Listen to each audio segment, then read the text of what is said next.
झारखंड राज्य में पोषण सखियों की पुनः बहाली कर दी गई है। वर्तमान में कुल 10,388 पोषण सखी राज्य भर में सेवा दे रही है। पुनः सेवा में बहाल किए जाने पर पोषण सखियों ने गांडे विधायक कल्पना सोरेन और मुख्यमंत्री हेमंत सोरेन का आभार प्रकट किया है। रविवार को धनबाद के गोल्फ ग्राउंड में प्रदेश भर की पोषण सखियों की बैठक आयोजित की गई। बैठक में पोषण सखियों ने मानदेय में वृद्धि, ड्रेस कोड लागू करने समेत कई अन्य मांगों पर विस्तार से चर्चा की। इस दौरान प्रदेश अध्यक्ष प्रमिला देवी ने कहा कि पोषण सखियों का भी सम्मानजनक भविष्य सुनिश्चित करना हमारी प्राथमिकता है। उन्होंने बताया कि ग्रामीण क्षेत्रों में कुपोषण उन्मूलन में पोषण सखी अहम भूमिका निभा रही है। ऐसे में इनके आर्थिक और सामाजिक सशक्तिकरण पर भी सरकार को ध्यान देना चाहिए। बैठक में राज्य भर से बड़ी संख्या में पोषण सखियों ने हिस्सा लिया और अपनी समस्याएं साझा की। साथ ही सरकार से जल्द से सभी मांगों को पूरा करने की अपील की। कैसी व्यवस्थाएं मिल रही है? दी व्यवस्था बहुत अच्छी मिली है और पोषण सखियों की नौकरी मिलने से पोषण सखियों में खुशी की लहर दौड़ी हुई है। खुशी व्यक्त करने के लिए और आगे क्या किया जाएगा इसके लिए एक बैठक ऑर्गेनाइज किया गया, जिसमें धनबाद प्रखंड की 8 प्रखंड की पोषण सखियाँ उपस्थित हैं। और हम लोगों का मुख्य मुद्दा है कि मानदेय बढ़ोतरी किया जाए। ड्रेस कोड का मतलब उम्मीद करते हैं कल्पना दी अगर हम लोग को नौकरी दी है तो ऊंचाई तक ले जाएगी।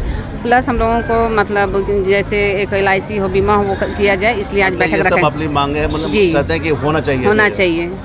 ये हम लोगों को मतलब इसी मुद्दे पे चर्चा के लिए आज ये बैठक रखा गया है। तो मुख्य यही बातें आई है ना, मानदेय में बढ़ोतरी, ड्रेस कोड लागू हो, बीमा आप लोगों को जी, और सेविका की तरह हम लोगों का भी एक पहचान हो। मेरा नाम रुबिया खातून, जिला अध्यक्ष धनबाद। झारखंड राज्य एकीकृत पोषण सखी संघ के बैनर तले आज धनबाद जिला के पूरे सभी प्रखंडों की पोषण सखी उपस्थित है। हम लोग का उपस्थित होने का मुख्य है कि सभी देखिए हम लोग का जो नौकरी चली गई थी, एक समझिए कि गांडे विधानसभा क्षेत्र में हमारे मसीहा के रूप में कल्पना मैडम जी आई। उन्हीं के अथक प्रयास से आज हम लोग का मान सम्मान वापस हुआ। और इस मीटिंग का रखने का मुख्य उद्देश्य है कि हम लोग का जो नौकरी चली गई थी वह पुनः वापस हुई और वापस होने के बाद पहला पेमेंट धनबाद जिला में भुगतान हुआ। इसी के आधार पर सभी जिला में भुगतान की प्रक्रिया चालू है। कुछ परियोजना जो नहीं हो पाया, लेकिन लगभग का भुगतान हो चुका है। तो सबसे पहले हम यहाँ पे जितने हमारी पोषण सखी बहनें पहुँची हुई है 10,388 हम लोग का संख्या, सभी तरफ से कल्पना मैडम माननीय मुख्यमंत्री जी को तहे दिल से आभार प्रकट करती हूँ कि आज इतना ही सौभाग्य का मौका मिला उनके माध्यम से कि हम लोग को एकजुट होने का, एक साथ खुशियाँ मनाने का। लोग आए हुए हैं जी, यहाँ पे तो देखिए हम जिला का 8 प्रखंड, हम लोग यहाँ धनबाद जिला के 8 प्रखंड की सभी पोषण सखी लोग आई हुई है। और प्रदेश अध्यक्ष में प्रमिला कुमारी जो गिरिडीह जिले से रहने वाली हूँ, वो यहाँ पे आमंत्रित किया गया था। तो हम लोग संगठन को मुख्य बैठक रखने का उद्देश्य कि पहला पेमेंट जो आया उसका भुगतान हुआ, माननीय मुख्यमंत्री जी का आभार प्रकट। साथ में हम लोग आगे हम लोग का जैसे भविष्य बेहतर कैसे हो, हम लोग जो महिला जिस मतलब मैडम ने हम लोग का जो मान सम्मान वापस की है, अब हम लोग का भविष्य, हमारे बच्चे का भविष्य, हम लोग का साथ साथ मानदेय वृद्धि, ड्रेस कोड आदि का सुविधा हम लोग कैसे सरकार से लेंगे, कैसे सरकार के साथ हम लोग तालमेल बैठा करके काम करना, इसी मकसद से आज हम लोग यहाँ पर बैठे।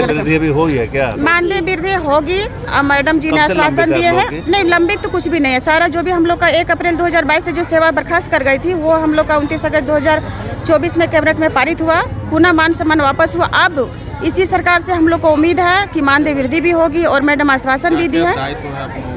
देखिए, हम लोग समाज कल्याण विभाग से हैं। प्रत्येक आंगनबाड़ी जो हम लोग का पोषक क्षेत्र आता है, उस क्षेत्र के अंतर्गत समझिए कि जब से एक माँ गर्भ धारण करती है तब से देख रेख के जब तक उनका शिशु 5 साल तक नहीं हो जाता है, तब तक हम लोग का जिम्मेवारी रहता है जैसे वो बच्चा कुपोषित ना हो, वो माता का सही खान पान हो, प्रत्येक घर का गिरा भ्रमण अपना अपना पोषक क्षेत्र में घूम के।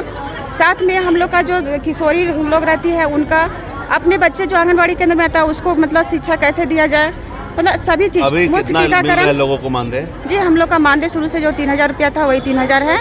लेकिन मुझे नहीं, प्रोत्साहन राशि वगैरह कुछ नहीं, मात्र में मानदेय में है। लेकिन मुझे पूर्ण विश्वास है जिस तरह से माननीय मुख्यमंत्री जी ने हम लोग पर मतलब सकारात्मक सोच के साथ हम लोग को पुनः सेवा में लाए हैं, तो माननीय मुख्यमंत्री जी भी आश्वासन दिए कि आप लोग का भविष्य बेहतर होगा। तो हम लोग